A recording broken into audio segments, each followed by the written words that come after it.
Hello, hello, hello, beautiful people, and welcome back to another opportunity for us to be together here on Career Gems for the Journey Live with me, Leah C. Murphy. I am here because I'm really excited about today. Today is a really special day for me personally, so I wanted to share that with you and kick it off by asking you, for anyone who is watching this live, and even if it's on the replay, to join me in wishing my daddy a happy 70th birthday. Today, at the time of a recording, July 22nd, 2026, is my dad's 70th birthday, and I'm so grateful for his life. I'm grateful that he was born, and I'm grateful that he continues to be an amazing example of how to be a great grandfather, how to be a man in his community, and how to be an amazing support system to all of the people that he loves. So please drop it in the comment section if you are with me to just say happy birthday to my daddy. We are going to celebrate and make sure that we really just acknowledge all the things he is in life. But today is an important day to me, and hopefully I know my dad watches my lives. He watches them on YouTube. So it's always amazing just to acknowledge and give people their flowers while they're with us. And today is my dad's birthday. So please drop a comment in the chat just to let me know that you are aligned and wishing my dad a happy birthday. I'm definitely rich in life because I have two amazing parents that love and support me constantly and always have. I've never had to doubt or worry or be concerned as to whether or not my parents would support me, whether they would be there for me, whether they would be cheering me on in the background. It's just something that I haven't ever had to question.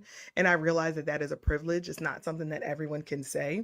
And I feel extremely fortunate and blessed to have such an amazing support system. And my parents are right at the very, very front, leading the charge. To be the support in the community that I need, but also really recognizing that they set an example that I try to consistently live by, and how I show up for myself, how I show up for other people, how I live my values on a consistent basis. So, shout out to you, Daddy. I like to call my dad Old School. That is my nickname for him. So, shout out to you, Old School, for celebrating your 70th birthday. Thank you for being born.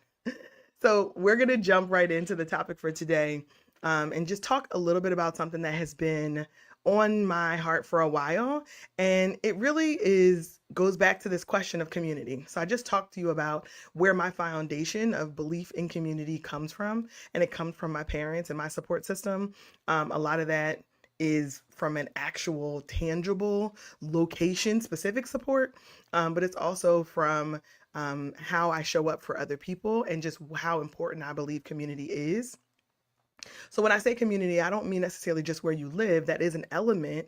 And I also don't mean just where you work. Those are both really important elements of community, but I'm talking more about that third space community, the places that you go outside of home and outside of work to really connect with like-minded people, to be poured into, to have great conversation, to challenge you, to expand your horizon. And I'm asking you because I've also been asking myself this question: how do I feel about my community?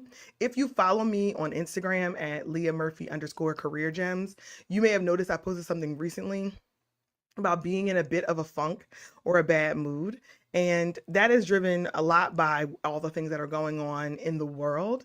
And when I really noticed that my funk was sticking with me longer than I wanted it to, I started thinking about how I have been spending my time, and maybe how I was spending my time wasn't in my best interest, especially when I think about scrolling on social media platforms or reading the news or all of the things that can kind of really overwhelm my mind or my nervous system and really cause me to go sometimes into a spiral of, what can we do and how fast can we do it, and just really taking on more of the problems of the world.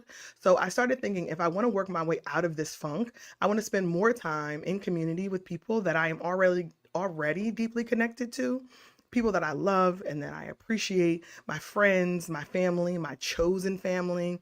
But I also want to do something for someone else, for other people, because I think that exchange, that giving, and being blessed enough to be in a position to be a giver in the world today is something that I feel very fortunate for. There's all kinds of challenges and gaps that are in the world right now, and I'm still in a place where I feel really grateful and fortunate for the life that I am living. So giving to others always helps me to reevaluate and reset my own mood. So here we are. So here we are trying to figure out up versus down and how to do a really intentional mood reset. First, that really required me to spend less time consuming news, less time consuming news, consuming any media of any sort, and more time trying to do what I can with intention in my corner of the world. So if you're watching this live, drop your city in the chat. Let me know where you're joining me from. And even if you're watching this on the replay, I love that for you. I love it for me too. I still want you to drop your city in the chat because I am really testing something out. I'm testing an idea, and I always want to know who's joining me, who's getting to the content, who are we actually connecting with on these platforms. So please do drop your city in the chat. So I want to back up and tell anyone who is listening or joining us for the first time, if you're here for the first time, welcome, welcome, welcome. We know there's been quite a few folks who have just started following us. And if you've been riding with us for a while, welcome back. We're excited to have you as always. And I want to tell anybody who's listening just a bit more about what we're about here at Career Gems for the Journey. We know that there's a lot happening in the world, and we want to thank you for spending your time with us. I want to thank you for spending the time here with me and hope that this is something that is valuable for you. And I feel good about that because lots of you keep coming back. But more than anything, I want to invite folks to transition from being followers on all of these platforms, platforms that we don't own, platforms that we don't control. But I also just want to invite you to go from followers to being community members here at Career Gems for the Journey. And we've been actively working to intentionally build community. And it's something that I know a lot of people can feel very cringe acknowledging or even asking for. Like, I want to be in community with other people. I want to feel connected. I'm maybe feeling disconnected or adrift. And sometimes it can just require vulnerability to just show up and ask, how can I be in community? What does that look like? I want it for myself, but I don't know where to begin. So let's get past the cringe and really acknowledge that you do have to put yourself out there in order to invite or open up an opportunity to find new people to join and be in community with, or to invite into the places that we've already built. So I'm here to do it. I will be cringe. I will be vulnerable. I will put myself out there and I will offer community for people. And I want to figure out ways we can be together, especially in these times. So I want to tell you all a quick story, and it really just reinforces my beliefs. I got, and I don't know that I've ever told this story in this way on this platform. So this will be a first. If it resonates with you, I can go deeper. But this just helps to illustrate the idea of building community before you need it, and then taking the time to leverage that community when the need is the greatest. So I told you all this before, but I got laid off from my big girl corporate job on December 3rd, 2021. And I'll never forget the date because it was my first day that I was scheduled to come back after having taken a leave of absence from work. And it was my daughter's 10th birthday. So big birthday, big milestone. We had big things, lots of plans for my daughter. So I'll never forget that I got laid off on that day because I had so many things that I was excited about and looking forward to. I had just taken this leave of absence from work where I was gone for many weeks, and I really had a chance to reset. But I'm not going to speed past the fact that I had taken the full extent of the benefits that the company said that I had access to and taken a leave of absence from my job. And on the day that I was scheduled to return, I got a Teams meeting request with my manager at the time, and out of nowhere, HR joins the call. And when HR joins the call, we know that there's no good news coming after that. So they tell me at that time that my role had been eliminated and I no longer had a job effective immediately. So when I talk to you about navigating career and transitions and layoffs and restructuring and how corporations are making critical decisions with the corporation's best interests in mind, I'm saying this from a place of sincere knowing. I'd otherwise throughout my career been a really high performer, call it an overachiever, which I'm still fully recovering from being an overachiever.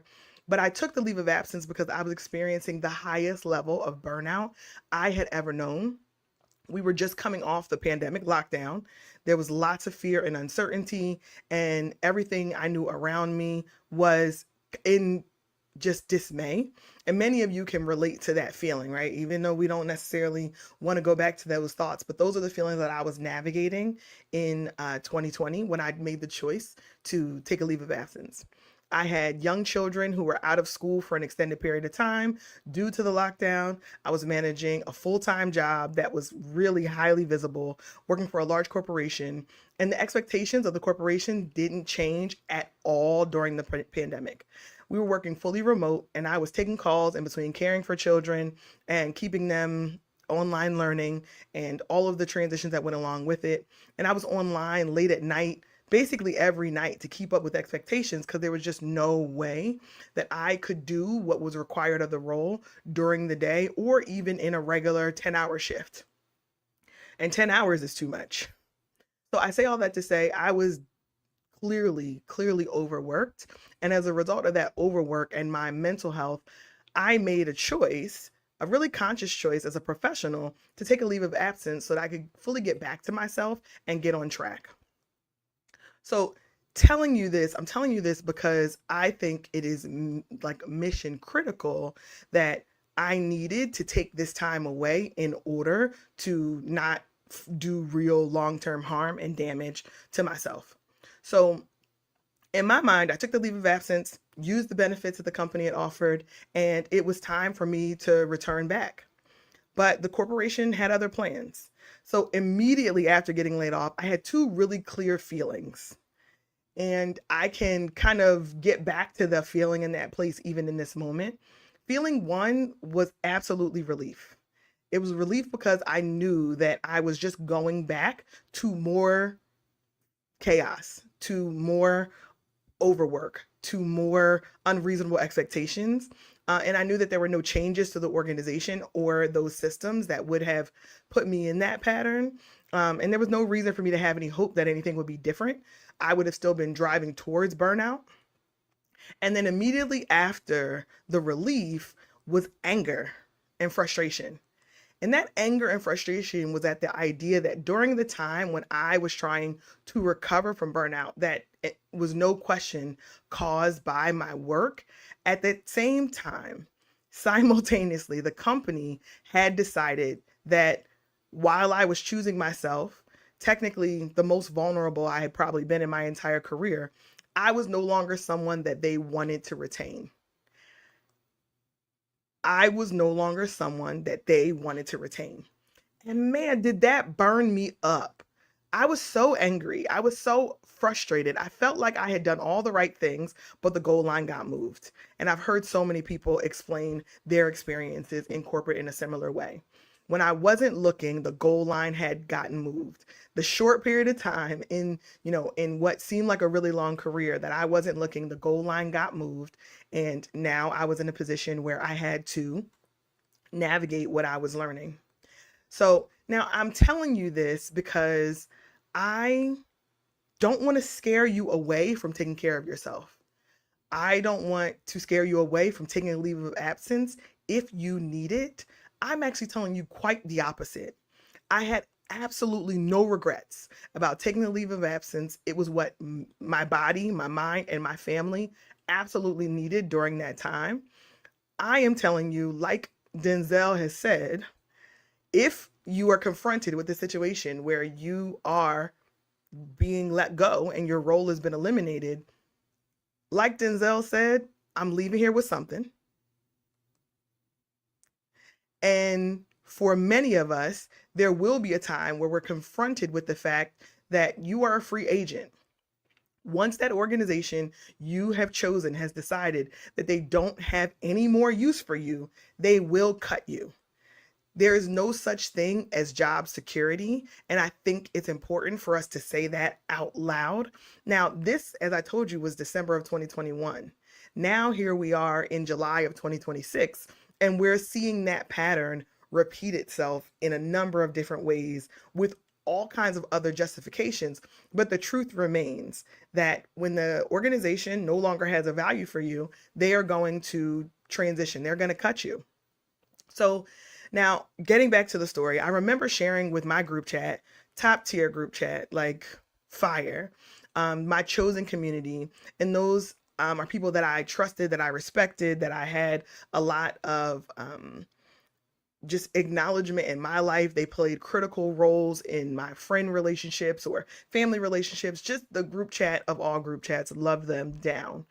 So I told the group chat that I had gotten laid off, and we all had our very adult, big girl, big boy jobs, but none of them actually knew what I did for a living.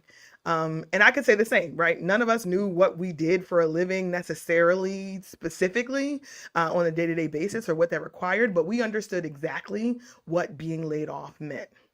And the more I processed and dealt with all the feelings about being laid off, the more I checked in, relied on my community and on my network to help me see my way through to the other side of what I felt like was a punch in the face. Um, I could I realized more and more that that community that I had cultivated and created was absolutely the biggest gem. They were the asset, they were the resource that I knew that I needed during that time. So I know personally how important it is to build community before you need it. And then when you need it, to lean in on that community to get through some of the most confusing or complicated times in your life, both personally and professionally.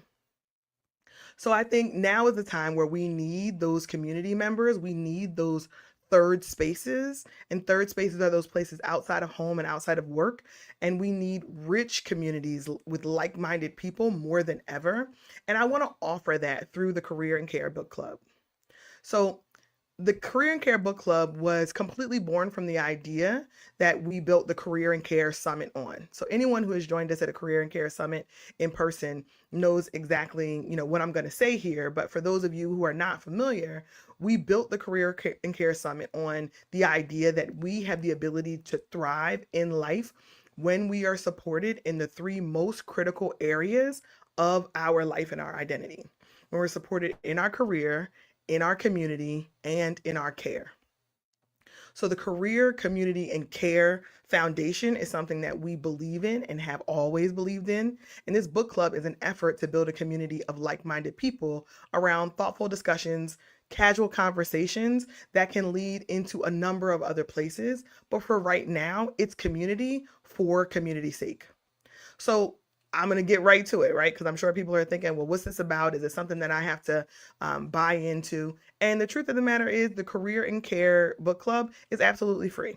It is a $0 cost. I just want you to let me know if you're down for it. If you're down for an old school, more traditional way of building community with intention around similar, lived experience through books, I want to know if you're interested in being a part of something like that. And I'll give you just a little bit of the foundation that we've already decided. The Career and Care Book Club is going to start with Tara J. Frank's work, You Are Before the World. You have heard me talk about this a ton on other platforms. You're probably seeing a copy of it behind me on the shelf. We'll start with that book because it is absolutely a tool to be able to navigate these complicated times. And it is an amazing resource that I've read cover to cover twice myself. So we were so fortunate to be able to have Tara join us at the Career and Care Summit this year. And we have some additional copies of the book available that we've been doing a giveaway for. We want to give away 10 copies of the book. So if you're interested in that, you can enter into that giveaway. It's really, really simple. We did an Instagram and a LinkedIn post. You can head over to those other posts and enter in to join us. But once we read You Are Before the World, we can move into other books from other authors that book club members really suggest, and we'll just do it together. We'll meet live via Zoom. We'll do it on Sunday afternoons and early evenings, maybe late afternoons. And I really want to design the time around what makes it easiest in our lives to be able to participate. But I think in times like these, community for community's sake can be such a tremendous game changer. But I want to know what you think. If you're interested, comment book club below or just DM me. Keep it real simple. If at least 5 people are interested, I will take those 5 and we will build a book club community together. And if more people are interested, we will take more people. This is an effort to really live the values that we talk about, and to really be in community with so many of the people who may start on these platforms as followers or just curious. And how do we I want to transition those people from followers into community members, and the Career and Care Book Club is one way that we are doing it. So if you are interested in the book club, definitely DM me or drop in the comment section, just book club, and we'll figure out a way to connect with you. My team will reach out. And we're still giving away copies of You Are Before the World. You can get those copies by following us here on LinkedIn, or you can join the giveaway by following us here on LinkedIn, or following us here on YouTube, and following us on Instagram. You just let us know that you want to participate in the giveaway, and you just have to tag people and share this to your story. So we want to know who wants to be in the giveaway. And if you get the giveaway, all the better. Now you can join us in the book club. So we're going to start book club meetings later in August. We're really just trying to gauge from people, is this something that is important to you? Would this add value? Would this kind of community be something that you are interested in and want to reinvest in? We think it could be amazing, but we want to make sure that you're down for that too. So I appreciate you for riding with us. I appreciate you for making the time to join me today. And I also just want to acknowledge there are a number of people who are navigating separations from work, navigating layoffs, navigating restructures, navigating being cut, navigating being overworked as a result of other people getting laid off. We are seeing a tremendous shift in this job market. And if that is you, I see you.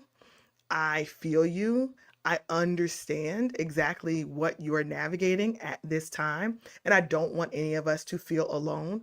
I certainly don't want any of us to believe that there is some internal failure that you've made that created this season that you're in. The position that you're in now is most likely not of your own doing, but it's because the system is working exactly as it's designed. So I'll leave that there, but I see you. I appreciate you for riding with me, and I hope that each of you will make your journey work for you. We will not be live next Wednesday because I am taking a break. What I learned from the experiences in my own life and my own career and working for big corporate is that I have to design in breaks, and we are going to be celebrating my dad's 70th birthday in Curacao, and I feel so fortunate to be able to ride out with Old School for us to have an amazing time together to celebrate his 70th birthday and even my younger sister's 40th birthday. So there's a lot that I'm grateful for, that I feel fortunate about, and I feel a good mood turning the corner because we are doing these things with intention. We're building community here, and I am having the opportunity to reinvest deeply into the relationships that mean the most to me. So I am trying to take my own advice. So I will not be live next Wednesday, but I will see you all in August. Until then, make your journey work for you, and I'll see you on the other side.